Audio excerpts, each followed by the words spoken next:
Boy, that was quite a mixed bag of quality now, wasn't it?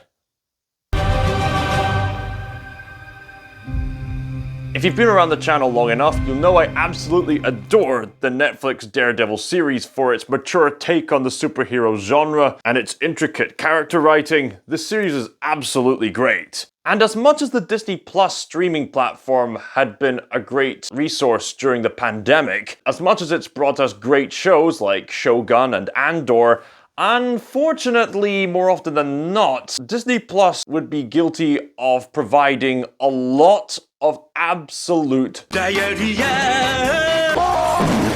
And unfortunately, the vast bulk of phases 4 and 5 of the MCU, the Marvel Cinematic Universe, consisted of said slop from Disney Plus. So, by the time it was announced that a continuation of the Daredevil series would be made in the form of a new show called Daredevil Born Again, fans like myself were optimistically cautious, or cautiously optimistic. Is there a difference?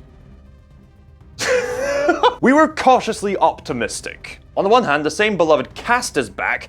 On the other hand, the same crew was not back. Rather, it was the same crew responsible for making The Punisher show, which was less critically received than the Daredevil show. But there was still an implication that they understood the source material, supposedly. Now, having seen the season finale of season 2, can I say that Daredevil Born Again is good? Mostly not really. Yes, no, kind. I can see you're not entirely convinced. Allow me to explain the premise. Daredevil Born Again continues right where season 3 of Daredevil left off, and it immediately begins in a rather thrilling sequence with Daredevil taking on a revived rival, Bullseye. Oh yeah, by the way, major spoilers for the first season at this segment. There will obviously be spoilers for season 2 later on. I'll let you know when that happens. So, spoiler alert, Foggy Nelson dies. Yeah. Right from the gate, you can really tell they're attempting to amplify the stakes, as Daredevil, aka Matthew Murdock, gets into such a deep despair at the loss of his best friend, who was as close to kin at that point, that he gives up being Daredevil and sticks close to just being a traditional defense attorney lawyer. Years have passed by, and Matthew Murdock has long grieved, and in many ways, of course, still grieving Foggy Nelson, whilst he's still maintaining a dignified job as a lawyer. Meanwhile, his arch nemesis, Wilson Fisk, aka the Kingpin, has managed to climb up the socio-political hierarchy to the point of becoming mayor of New York City. Hey, I mean, if Jean Valjean can do it in Les Miserables, why not Wilson Fisk? The two of them know they've had an intense rivalry for so long, so they decide to meet up one day and sit down for a casual cup of coffee in a cafe. Thank you for finding the time. Well, I will admit, it's not entirely unpleasant seeing you again. They have a conversation about how their lives are getting on. Unfortunately, there's some implication that the Disney Plus slop is canon, but on the bright side, even they're having a laugh about it. But eventually the conversation ends with a warning on both parties. Both of them are determined to make New York City a better place by societally dignified means. And both of them warn the other, okay, you're civilized now, but if you slip back into your alter ego, I'm coming after you. So the series continues, and after a whole series of interpersonal dramas, societal pressures, power struggles, socio-political conflicts, so on and so forth, in a twist of dramatic irony, they both slip back into their alter egos, presumably around about the same time. Not one of them slips back into their alter ego first. No matter how much they were trying to convince themselves they were dignified citizens now, deep down inside, they wanted to unleash their alter egos the entire time. The season ends with the Daredevil set to expose Wilson Fisk's hypocrisy and Wilson Fisk making vigilantism illegal and setting up military forces to stop them. Now, it's no surprise that this show has had very mixed reception, and I can honestly understand why people don't like this series, and I also understand why people like this series. So, let's get to the positive thing first of all. That core dynamic I've been alluding to between Wilson Fisk and Matthew Murdock, it's the strongest part of the entire series. I honestly think it's a piece of storytelling genius to have this overarching storyline where you have these two long-term rivals trying to convince society, each other, and most of all themselves, that they've moved beyond their alter egos and they're willing to make New York City a better place through societally dignified means. But the tragic twist of irony is that both of them are inherently violent men, and no matter what they do to try to convince people otherwise, the people that they're lying to the most are themselves. This psychological conflict plays such a critical role in the story that by the time we get to episode 6 of season 2, Kingpin just outright tells the brutal truth when they're in a fight by saying, "We both wanted this." It ties in quite naturally to what Matthew Murdock said all those years ago about how his father, the boxer, would let the devil out, as well as the implications on how Wilson Fisk warned a certain person about how you cannot keep rage inside. And that interpersonal conflict leads to a lot of themes in regards to psychological warfare, Catholic guilt, confession, prayer, and grace, and the cost of conformity at the expense of the self. That core dynamic between Matthew Murdock and Wilson Fisk is honestly the strongest aspect of this series. So strong, in fact, I'd say it's on par with the original series. That core story dynamic is so strong, I'd honestly say it's on par with the original series and other great psychological dramas like Breaking Bad. So with all that high praise, what's the problem? Nearly everything else, unfortunately. Especially in the first half of season 1. Seriously, the pacing for the first half of season 1 of Daredevil Born Again was so horrendous that me and a friend literally opted out. For me, it was practically an entire year because the show was just horrendously slow-paced and didn't get to the point of what it had to say primarily, and it meandered around in similar patterns that really ticked people off about previous Disney Plus MCU entries. You'll find similar complaints amongst people who don't like this show, given what they've had to put up with previous Disney Plus entries of the MCU. And can you blame them? After being treated with so much slop in regards to character assassinations and socio-political pandering at the expense of narrative cohesion, can you blame them for being so apprehensive to how the show was presented initially? The show started off with the same problems that brought down other shows like She-Hulk and Echo, and especially Ironheart. The problems with the show are at their worst with the first half of season 1 of Daredevil Born Again. It felt more like obligated homework of MCU content rather than a genuine story to tell. The problems consisted as follows. There were several character assassinations. Wilson Fisk's lover Vanessa belittled him and cheated on him, which is something she would never do. She came across more as some distant crime boss rather than the darkly obsessive partner that was established in the original series. During the courtroom scenes, especially one particular scene, vigilante-themed evidence is presented in such a manner that stretched the plausibility of legal proceedings. Also, did Matthew Murdock kill those guys who tried to beat him up in that one scene?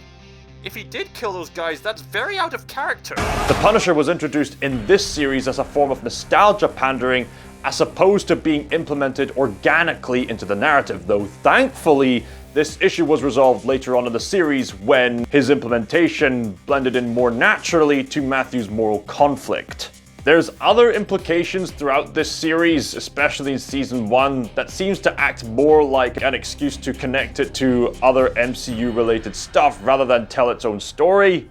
in many ways. Those aforementioned details may have been more better implemented as background stuff or something. I suppose that's up for debate. And to top off all of these problems centered around the core problems of Season 1 of Daredevil Born Again, in that the pacing was absolutely horrendous, and Season 1 as a whole suffered from immense tonal whiplash. It's as if there was a conflict of visions occurring behind the scenes, and that's because there were production conflicts behind the scenes, and unfortunately it really shows in this particular series. Whoever was in charge during the initial launch of Season 1 of Daredevil Born Again was not in the right position to be directing the Daredevil series at all. So it was such a relief to me that by the time I got to Season 2, it felt more like the original series again. But that's not to say Season 1 didn't have its moments. Like I said before, the strongest aspect of both seasons is that core dynamic between Matthew Murdock and Wilson Fisk.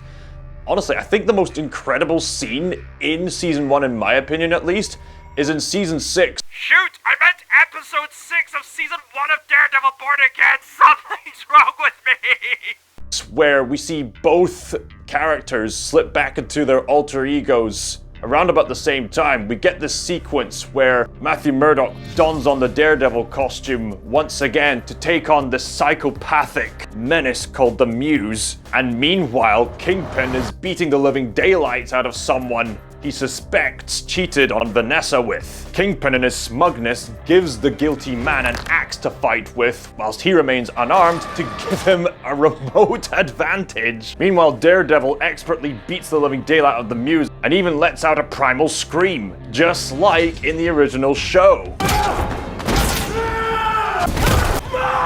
It's honestly an incredible sequence to see. It's kind of a shame then that Season 1 ends in the kind of way where it seems like, oh right, now we're getting pumped up. Now we're really getting into the swing of things, and then it just ends. It's that irritation that a lot of people have with modern shows where a certain season is so slow and meandering around the main point on purpose just for the sake of milking out people viewership to anticipate the next thing. It's rather frustrating when that happens. Now, some of you are probably gonna say, but Callum, you've admired works that had slow pacing in the past. To which I would say, were you even paying attention to why I had to critique Season 1 previously? But secondly, just for the sake of addressing the hypothetical strawman, let's compare Season 1 of Daredevil Born Again with Season 1 of Breaking Bad. Both seasons have a lot in common. They're both slow-paced. They can both be a bit of a drag to get through. But the difference is, Breaking Bad had richer character development. In fact, I will die on the hill of saying that the most important episode of Breaking Bad happens in Season 1. Specifically, the episode where Walter White is given the offer by his former colleagues to get the funding necessary to support his family and his health. But he refuses. Not because the offer doesn't make sense, but because of sheer pride and hubris. And it explains everything about his character going forward. Breaking Bad had that kind of rich character development going the whole way, even with the slow pacing. The same, unfortunately, cannot be said for Season 1 of Daredevil Born Again, despite the core dynamic between Matt and Fisk that I've been mentioning. I should also mention that the Punisher does not appear in Season 2, as he clearly escaped after the events of Season 1, and there was that one television special which a friend told me was some kind of passion project by Jon Bernthal himself. So obviously all this is implying that there's going to be a Season 3, but for reasons I'm about to explain, Season 2 of Daredevil Born Again seems so conclusive that, aside from the fate of Poindexter and Punisher, I honestly don't know where they're going to take this series next. In the events of Season 2, Wilson Fisk as mayor initiates outlawing vigilanteism and calls on military enforcement to stop them. Matthew Murdock, aka Daredevil, is determined to stop Wilson Fisk's hypocritical crime spree and expose him for the criminal that he really is. All with the support and help from friends old and new, even with conflicting visions at play. Teaming up with Karen Page, even teaming up with Jessica Jones from The Defenders. I hope you can walk because I'm not carrying you. And of course her own respective show, as well as begrudgingly having to team up with Bullseye. Oh boy. Now, there could be a slight chance that some people don't know who Jessica Jones is, but I think the majority of the fans of this kind of show are familiar enough with the overall setting that they can pick up on the fact that Jessica Jones is one of many colleagues that Matthew Murdock has managed to ally himself with over the years. So it's not really that much of an issue. Besides, it will probably make for a rewarding experience for those who watched the Jessica Jones and Daredevil and Defenders series. It's rather sweet knowing that Jessica Jones is looking after her own family now. They showed up at my house with my daughter there. Wow, being a superhero and a mother. Now that's female empowerment right there.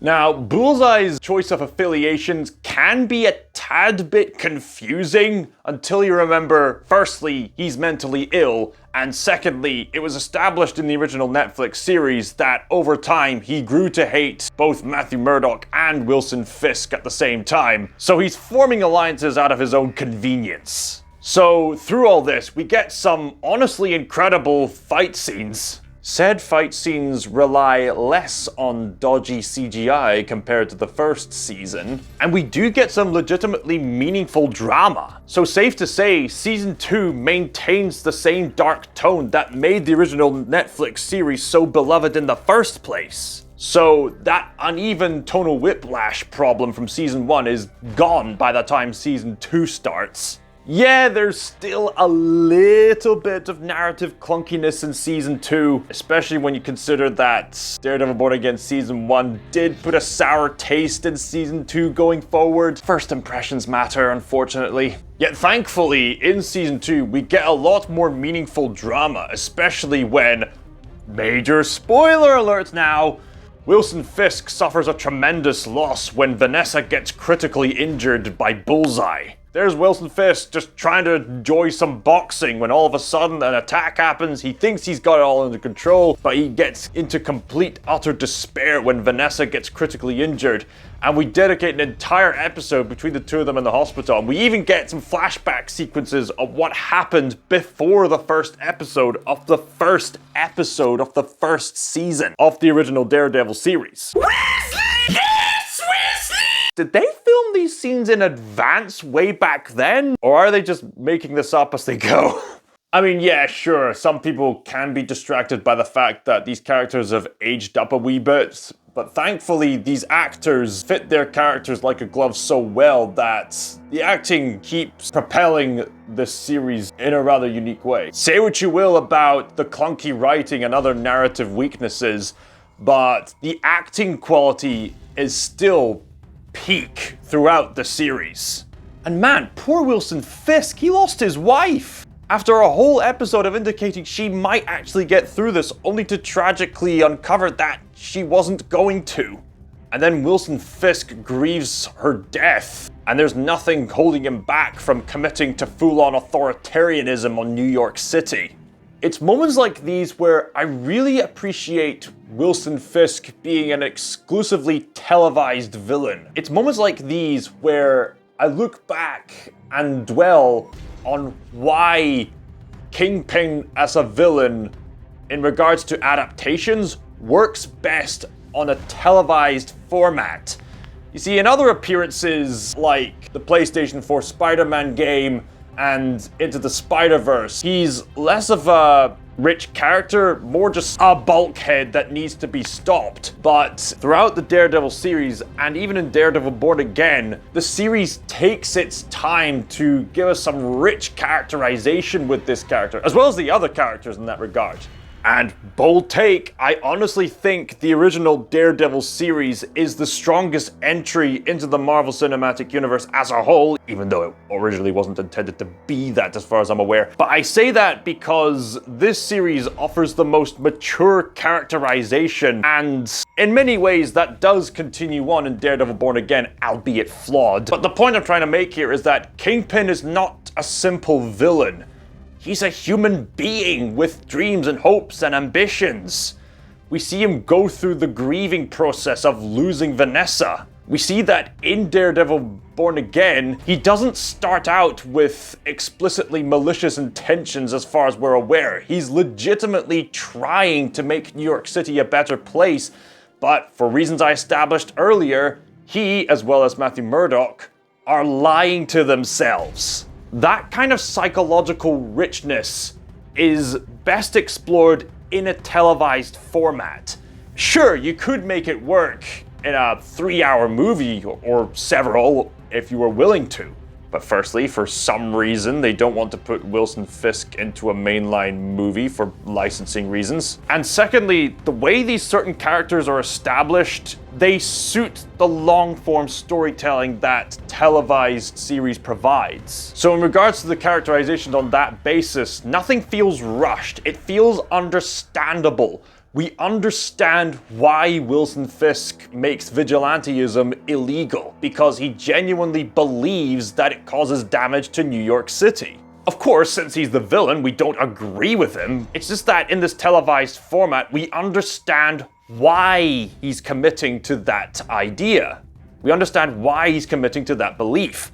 And characters are at their most authentic when they genuinely believe what they're doing. It's why people got invested in Thanos' ambitions back in Avengers Infinity War. Eventually, the conflicts and sheer mess being caused in New York proves to be too much, not just for Matthew Murdock, but also for Wilson Fisk as well. I mean, there's other character conflicts as well, like Karen Page committing to morally dodgy actions, Bullseye's unwilling team up with Matthew Murdock, that one henchman of Kingpin committing to some sinister stuff.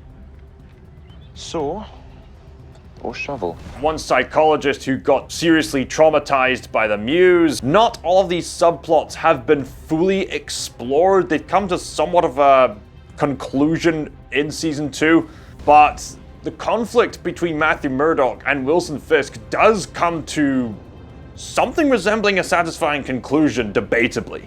People can certainly question the credibility of them having a fight in episode 6, but the conversation itself does prove as foreshadowing for the season finale. In their fight of episode 6, Matthew Murdock proposes that both of them leave New York City and give up their power to end the conflict. But of course, Wilson Fisk is too stubborn to admit defeat, so he initiates a fight. And Wilson Fisk tells Daredevil the brutal truth that they both wanted this. Is this really what you want? That's what we both want. As in, they both wanted to revert back to their violent alter egos, and he's right in that regard. So the fight comes to a stalemate, but eventually comes to a conclusion by the time that Matthew Murdock takes part in a climactic trial at court. The court case is about the legitimacy of vigilantism, and during this trial, Matthew Murdock calls Mayor Wilson Fisk himself to speak. You don't get to know what comes through our port. It's here that Matthew Murdock intends to expose Wilson Fisk for his illegal trade for the sake of his rule enforcement. But there's one thing holding Matthew Murdock back. There were no other witnesses to the scene. Save for one. Daredevil. Major spoiler alert. Something celestial had happened. Oh yeah, we're going there. When I saw the scene, I thought, he's gonna do it. He's gonna do it. And then Matthew Murdock said there was one person there. And then he turns around in court, pulls off a Tony Stark and boldly says, You are a fool. I'm not. Brace yourself. I am Daredevil. I am Daredevil. Oh my days! Then he pulls off a stunt where he throws his baton and expertly catches it to prove himself to be Daredevil publicly. So now, not only is he in trouble, but Wilson Fisk is exposed for the monster he was all the time. And all of this spirals into a violent clash between an angry mob and Wilson Fisk's enforcement, including Wilson Fisk himself. Now, I do question the exact technicalities when it comes to the angry mob itself. I mean, I understand that they're willing to go in regards to ideological clash with their costumes and whatnot, but I've noticed that some of them were wearing full-on professional-looking Daredevil helmets. I mean, I can understand the woolly balaclavas with the woolly horns added on. I can understand that, but the hardened Daredevil masks that looks like merchandising? How did they do that? Did the mob gain access to professional cosplayers or something? How did they distribute them that quickly? Did they always have them as long as Daredevil's been around? It seems kind of oddly placed. But needless to say, chaos just absolutely ensues. There was an attempted assassination attempt with a counterfeit Bullseye, only for the real Bullseye to come on in and make the plan to assassinate Matthew Murdock backfire in an attempt to assassinate Wilson Fisk. Wilson Fisk's henchman takes the hit. Everyone starts to panic. Bullseye begins to leave the scene when people are onto him. The angry mob starts to charge into the court place. One of the policemen has a problem with the rather dodgy policeman and grants the angry mob access. They all get into the building. Kingpin demands to open the door. And just like Darth Vader in Rogue One, takes on an entire hallway's worth of angry mobsters by himself. And we get that symbolism once again of the blood staining his stainless white suit. Daredevil's trying to cause as few casualties as possible. And we get this grand scene where Wilson Fisk, all bloodied, approaches the staircase, trying to convince everyone desperate that he was just trying to make New York a better place. The angry mob comes in on both sides. Kingpin seems to have the upper hand at first until the angry mobsters get to him and start pounding down at him. Daredevil and Jessica Jones try their best to try to prevent as many casualties as possible. Daredevil tries to get them to stop, gets Wilson Fisk up, and he tries to propose the same deal to give up on both ends like he tried to before. He tries to convince Wilson Fisk that he and Wilson Fisk give up, but Wilson Fisk still says no. But then Matthew Murdock says, if we keep going, this chaos is only going to continue and it's only going to get worse. I mean, the season finale of season 3 of the original Daredevil show involved an intense three-way fight in Wilson Fisk's penthouse apartment. And now this whole conflict has spiraled publicly to this capacity. And Wilson Fisk, exhausted and saddened, just looks around, still stubbornly willing to give up at first, but then eventually says, I give up! And we even get this human moment where Wilson Fisk hesitates to shake Matthew Murdock's hand. Matthew Murdock says, I understand. It's an incredible moment of character writing which respects the relationship that these characters have been through throughout this series. And so it ends with Wilson Fisk giving up his power as mayor and leaving that position whilst Matthew Murdock is put into prison, although for some reason Matthew Murdock is granted one last romantic moment with Karen Page at the Indian food joint for some reason. Also, we seem to have a few unresolved character stuff going on with Poindexter hopping on the plane conveniently enough with Raggy? Raggy? Oh yeah, did I mention that Shaggy is in the show? That's one talented tale, Scoob! And then the series ends, and honestly, that core conflict between Matthew Murdock and Wilson Fisk has reached such a satisfying resolution. I honestly don't know where they're going to take it from here, and I fear that season 3 is going to suffer because of it. I suppose if I were to lend some creative writing advice, if they are going to make a season 3, then the best, most mature way to end the series would be to have Matthew Murdock meet up with Wilson Fisk, and they form a kind of atonement by closing off loose ends with Punisher and Poindexter and coming to terms with the impact of their alter egos. That would be a satisfying way to close off season 3. But as the series exists right now, season 2 has left off on what I consider at least to be a rather satisfying point for their characters to come to an end when it comes to their overarching character arcs. So what did I think of Daredevil Born Again overall?